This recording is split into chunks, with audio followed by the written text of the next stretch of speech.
किशनगढ़ में आज तेज धूप थी। किशनगढ़ के लोग भी सर्दियों में कड़कड़ाती धूप का आनंद ले रहे थे। उसी शाम बिरजू भी अपनी मेहनत मजदूरी करके घर जा रहा था। तभी रास्ते में उसे दुर्गा दिख जाती है। बिरजू भैया, आज काम से जल्दी घर जा रहे हो, क्या बात है?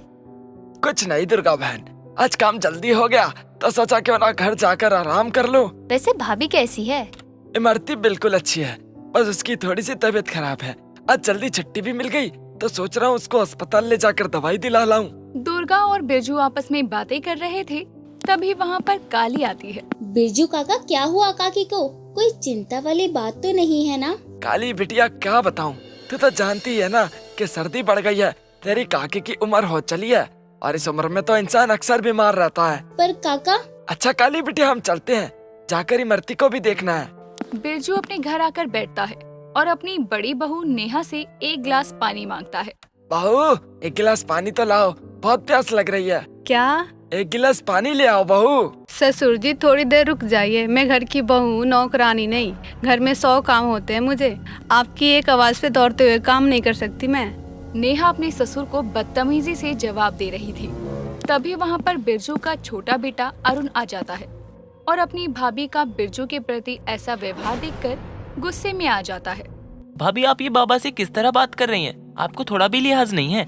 या आपके माँ बाप ने आपको ये नहीं सिखाया कि अपने सास ससुर से कैसे बात की जाती है? लो तो आ गया बाप का चमचा।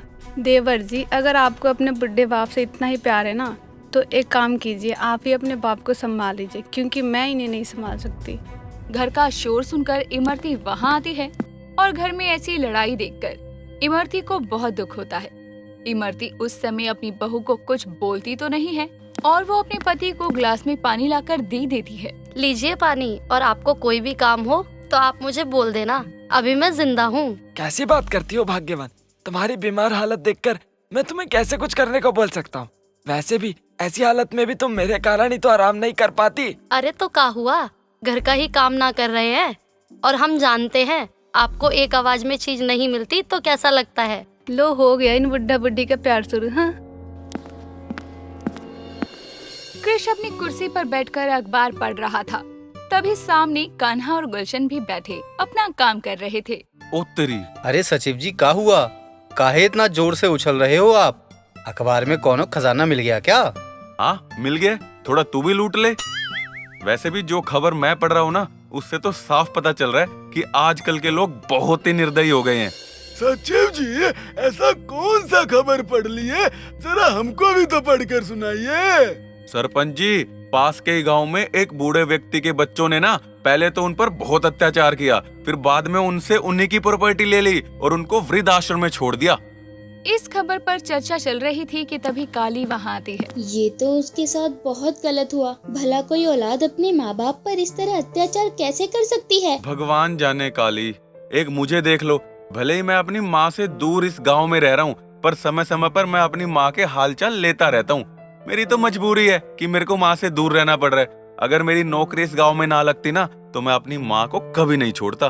मैं जानती हूँ आप अपनी माँ को बहुत याद करते हैं। काश मैं अपनी माँ के पास ही रहता, पर यहाँ आना भी अच्छा ही है। अगर मैं यहाँ नहीं आता तो मुझे वो नकाब वाली कैसे मिलती।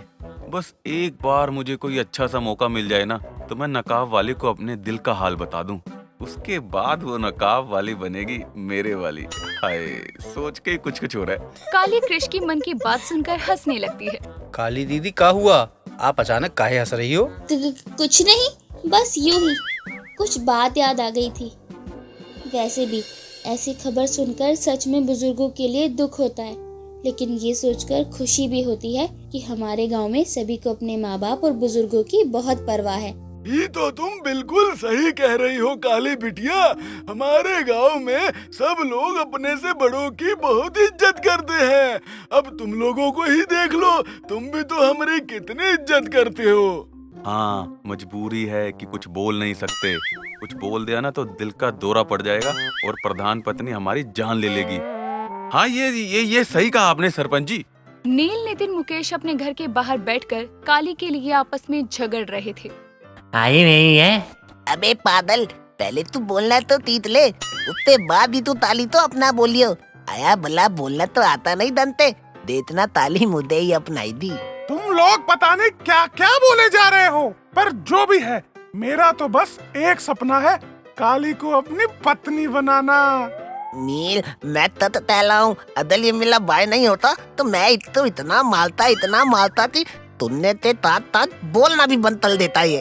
तीनों भाई आपस में लड़ ही रहे थे, तभी वहाँ पर भाग्य आ जाती है और नितिन के मुंह से ऐसी बातें सुनकर भाग्य नितिन के सर पर एक जोरदार मारती है। कहा रे, बहुत उल्टा सीधा बोल रहा है, तनिक शर्म कर लो। वो तुम्हारा भाई है भाई, समझे? अरे अपने भाई के लिए कोई ऐसा बोलता है का? मैं तेले तोली ना बोल रहा था तो आपने मुद्दे माला।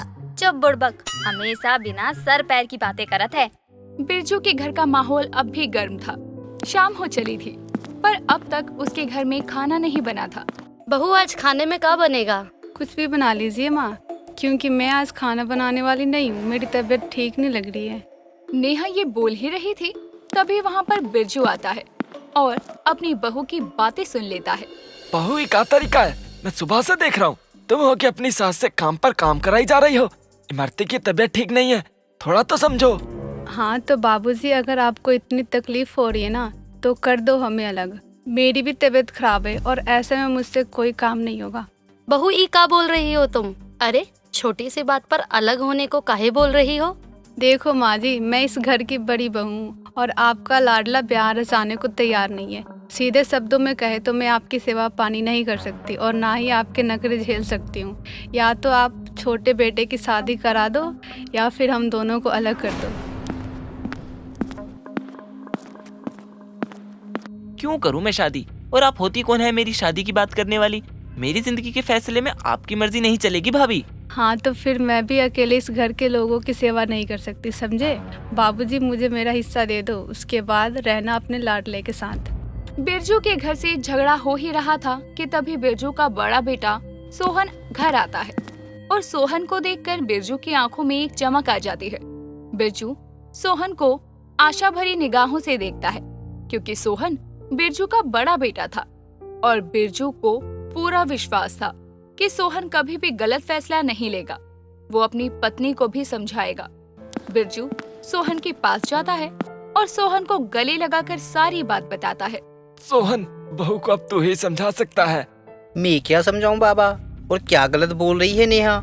सही बात तो है, वो इस घर की नौकरानी थोड़ी है जो इस घर को संभालेगी, साथ साथ आप लोगों के आगे पीछे डोलती रहेगी। वैसे भी अब तो अरुण बड़ा हो चुका है, उसे भी समझना चाहिए। भैया, अभी मैं इस लायक नहीं हूँ कि शादी करके अपनी पत्नी का खर्चा उठा सकूं, इसलिए मुझे थोड़ा समय चाहिए। तेरे समय के चक्कर में तो मैं नेहा पिस रहे हैं, इसलिए मैं भी अब तुम लोगों का खर्चा नहीं उठा सकता। सोहन के मुंह से ऐसी बात सुनकर मानो बिरजू का कलेजा छलनी हो जाता है और वो अपनी आंखों में आंसू लिए एक झटके से नीचे बैठ जाता है। काली अपने घर में अपने बिस्तर पर लेटी अपनी आंखें बंद किए कृष की बातों के बारे में सोच रही थी। तभी उसकी माँ उसके लिए खाना लाती है। काली, आजा खाना खा ले। दुर्गा काली को 2 से 3 बार आवाज लगाती है पर काली अपनी माँ की एक बात नहीं सुनती। तभी दुर्गा खाने की प्लेट नीचे रखती है। काली, किस सोच में डूबी हुई है तू? कुछ नहीं माँ, बस यूं ही। वैसे आप कब आई?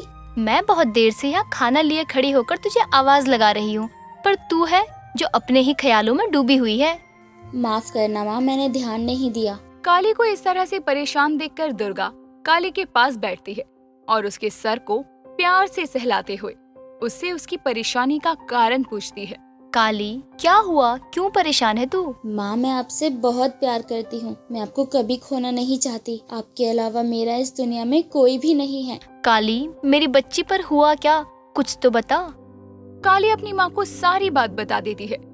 ये जानने के बाद दुर्गा काली के गालों पर हाथ रखती है। काली, इस संसार में भगवान से बड़ा कोई भी नहीं है और भगवान के बाद माता पिता का दर्जा सबसे ऊंचा होता है। तुझे पता है, जिस इंसान को अपने माँ बाप की कदर नहीं होती और जो अपने माँ बाप को रुलाता है, भगवान उसको भी खुश नहीं रखता है। आज नहीं तो कल भगवान उसके किए की सजा उसे जरूर देगा। तभी कहा जाता है कि माता पिता का दिल नहीं दुखाना चाहिए। चल अब खाना खा ले। अपनी माँ की बातें सुनकर काली उसके साथ खाना खाती है और थोड़ी देर बाद सो जाती है। देर रात काली को एक झलकी आती है।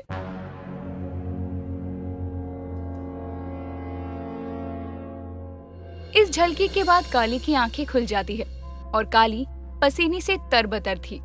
काली का गला सूख रहा था। काका, बिरजू काका पहाड़ी से कूदकर अपनी जान क्यों देना चाहते हैं? मैं कल ही तो उनसे मिली थी तो वो बिल्कुल सही थे, फिर अचानक क्या हुआ? मुझे इस बात की तह तक जाना ही होगा। मुझे जानना होगा कि आखिर क्या वजह है जो बिरजू काका अपनी जान देने की कोशिश करने वाले हैं। देखना ना भूलिए काली द वुमेन वॉरियर सीजन 2 के चटपटे और मजेदार एपिसोड सिर्फ और सिर्फ हमारे चैनल पर। और साथ ही साथ हमारे चैनल को लाइक, शेयर और सब्सक्राइब करना बिल्कुल ना भूलें।